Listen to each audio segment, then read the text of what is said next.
Hi guys, Colleen from Walking the Resonant Path here. Just wanted to tell you about a book I've just finished reading called The Hound of the Baskervilles. And that's by Sir Arthur Conan Doyle, who is, if you don't know, the author of the Sherlock Holmes novels. And this is a Sherlock Holmes novel, it's a very short one. It was only 15 chapters. So I'll do what I always do. I'll read you the blurb and then I will tell you what I thought of it. A curse has hung over the Baskerville family for generations, and the latest victim is Sir Charles Baskerville. Could the legendary gigantic hound be responsible for his death, or is there a malevolent human hand behind the seemingly supernatural events? It is up to Sherlock Holmes and Dr. Watson to uncover the truth.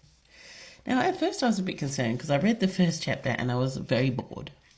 I got to tell you, if this is the way it's going to go, then I'm not really going to be that interested. And then also, one of my lovely angel followers said that they had started reading it and they got bored.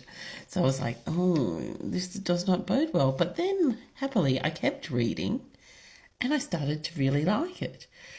Because luckily for me, because I wasn't like enamored of the Sherlock Holmes character in chapter 1. I, just didn't like his character. But I did like the character of Dr. Watson. But luckily for me, Sherlock Holmes was actually not in most of the book. It was mainly told from Dr. Watson's point of view. Sherlock Holmes was like in the first chapter and the last 2 or 3 chapters. But for the rest of the chapters, it was told by Dr. Watson and his experiences of what happened on the moors. So I was glad about that because I liked the character of Dr. Watson. So I was like, oh, well, that's good. And when Sherlock Holmes came at the end, there was more action and exciting bits. So I didn't mind him in those bits as well. So that was good as well. So I liked that. But I didn't like really chapter 1 or the very end chapter, which was the chapter where, Holmes explains everything. And I know he has to, but it was very boring because it was just very, just him standing up and telling you exactly very slowly all about what happened, and it was kind of a bit dull. And the first chapter and the last chapter, I say, were the most boring chapters, but the chapters in between were really good and interesting, I found. And I also really liked the, descriptions of the moors and about the mists coming in and the swirling fog out of the darkness. And because I love all that gothic imagery.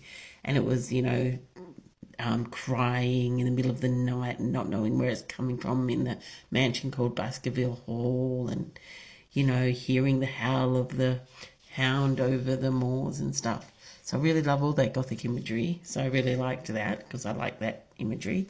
I also liked, the mystery of what was going on and what was happening around and who was behind this. So I enjoyed that, but I don't think they gave me enough clues to work it out myself. And when I read a mystery, I like to have the clues along with the detectives to see if I can figure it out first.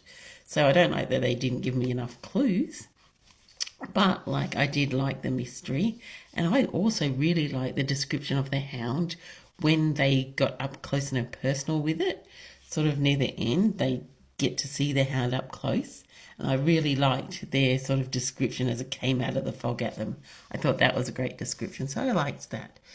So, in the end, I did actually like it all, except for the first chapter and last chapter, and I didn't really love the character of Holmes. But as I said, he wasn't in much of it, so that was okay. But I thought the rest was like a really good story, and I really loved the gothic imagery.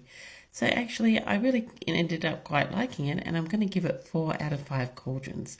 Or just a little warning too that it was written, way back when. So there is some language that you may find, a little bit racist or sexist, but that's because it was a product of the time that it was written in, and that those words wouldn't have been thought of as racist and sexist in those times. So you have to be a little forgiving of the time that it was written in. Okay, well, I just wanted to tell you about The Hound of the Baskervilles by Sir Arthur Conan Doyle, and I hope you have a glorious day and do whatever resonates within your soul. Bye now.